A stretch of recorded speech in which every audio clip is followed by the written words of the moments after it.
जिस जिस व्यक्ति की जैसी जैसी आस्था हो उसको वैसा वैसा विवाह है।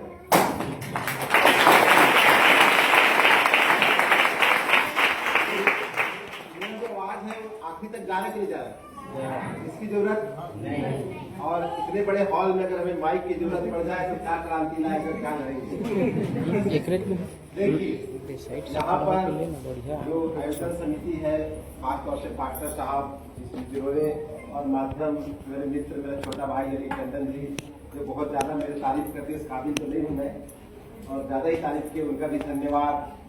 और मास्टर महोदय उनका धन्यवाद, गांव के प्रथम नागरिक सरपंच महोदय उनका धन्यवाद, और एक राजनीतिक दल से जुड़ने के बाद भी इस सभा पे आना और अपना योगदान देना, मैडम आपको भी धन्यवाद।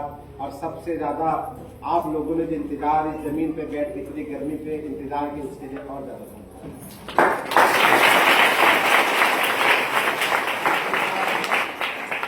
साथ ही साथ हमारे संगठन साहब सुरेश रत्नाकर जी, मनीष बर्मन जी और कोरबा के जो साथी है मणिशंकर भाई जी, इन सबका भी स्वागत और धन्यवाद।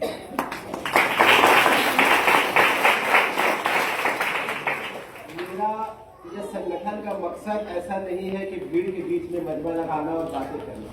हमारा मकसद है कि लोगों को उसके जो संवैधानिक अधिकार है, उनके राइट्स है, उनको बताना और अपने खुद के अधिकार के लिए लड़ने के लिए उसे मजबूती देना, ये हमारा लक्ष्य है।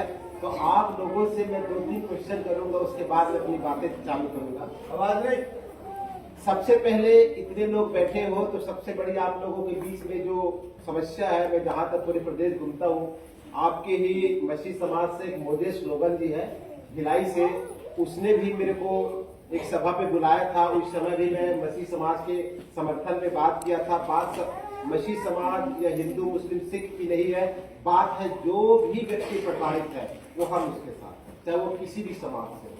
संविधान नहीं कहता है,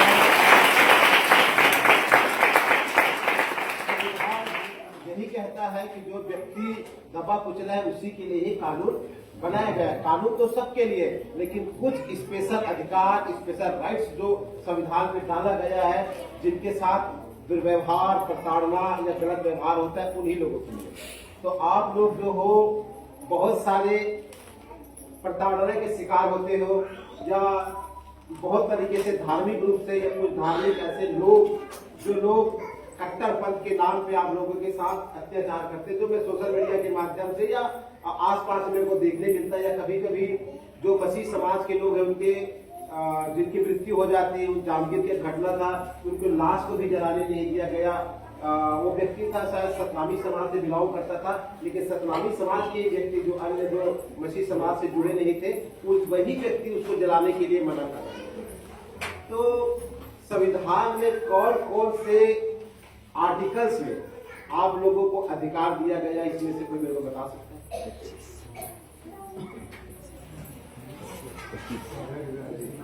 अनुच्छेद 25, अनुच्छेद 19(1) में कहीं भी सभा करने का अधिकार है। अनुच्छेद और बहुत से और राइट्स हैं। नीति निर्देशक तत्व में भी बहुत से अधिकार है कि कहीं भी सभा कर सकते हैं। अनुच्छेद 25 में ये अधिकार है कि हम कहीं भी सभा कर सकते हैं, अपने बात को रख सकते हैं, इस प्रकार का। देखिए बहुत सही कहा, आर्टिकल 19(1)(a) इसमें आपको सभा करने का अधिकार देता है, सॉरी 19 में, और 19(1)(a) में अभिव्यक्ति की आजादी, आपको बोलने का अधिकार देता है कि आप कहीं भी बोल सकते हो। जैसे कि बोलने का अर्थ ये नहीं कि आप कुछ भी बोल दोगे, किसी के धर्म के खिलाफ बोल दोगे, किसी को गाली गलौज करोगे, ऐसा नहीं। अगर आपको संविधान में आर्टिकल 19(1)(a) के अंदर अगर बोलने की आजादी दिया गया है, तो आपको सही तरीके से बोलो, नहीं बोलोगे तो आपको इंडियन पैनल कोड का 295(a) धार्मिक भावना ठेस पहुंचाने का भी आपके ऊपर आरोप लग सकता है। तो दोनों तरफ से कानून बनाया, तो अगर हमें बोलने की आजादी दिया गया है तो बहुत अच्छी है। दूसरी चीज है, अगर हमें स्वतंत्रता की भी आजादी दिया गया है, इसका मतलब ये नहीं कि मैं स्वतंत्र होकर के किसी का गला घोट तो नहीं सकते ना।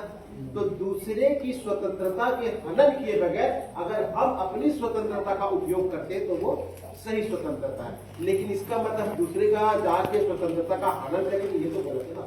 उसी तरीके से सारे धर्मों को अपने अपने धर्म को मानने का, उसका प्रचार करने का, उसका ऐसे आस्था का केंद्र बनाने का, वहां पर बनाने का, वहां उसका अनुसरण करने का तमाम अधिकार आर्टिकल 25, आर्टिकल 26, आर्टिकल 27 और आर्टिकल 28 के अंतर्गत आप लोगों को तमाम राइट्स दिया गया है।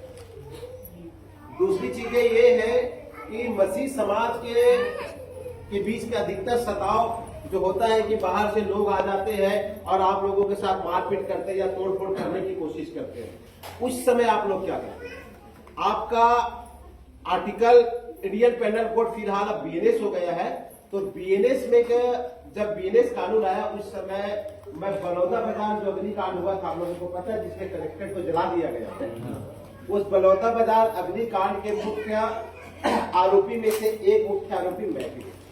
मैं आरोपी नहीं हूँ, मैं कानून जानता हूँ, मैं कलेक्टर जलाया हूँ ना दंगा भड़काया हूँ, लेकिन जब जब कोई व्यक्ति शोषित पीड़ित वंचित समाज या लोगों के लिए जब आवाज उठाया जाता है ना, तो शासन सत्ता उसको जेल के सलाखों के पीछे ही डालता है। लेकिन हम लोग डरने वाले में से नहीं है।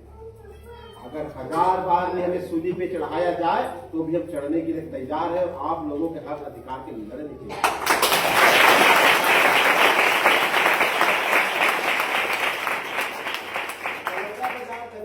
जैसे मैं जिस समाज से बिलोंग करता हूँ उस समाज में मेरी भी एक आस्था है, तो उस आस्था के केंद्र को अगर काटा गया तो मैं भी अपने धर्म के लिए लड़ा। जैसे आप आज जिस चीज पे आप लोगों की आस्था है, अगर आपकी आस्था को चोट पहुंचाई जाएगी तो आप भी उसके लिए लड़ाई लड़ोगे। तो उस बीच पे आज 190 लोगों के ऊपर गंभीर धारा के अंतर्गत अपराध पंजीबद्ध किया गया और अपराध पंजीबद्ध करके हमें जेल के सलाखों के पीछे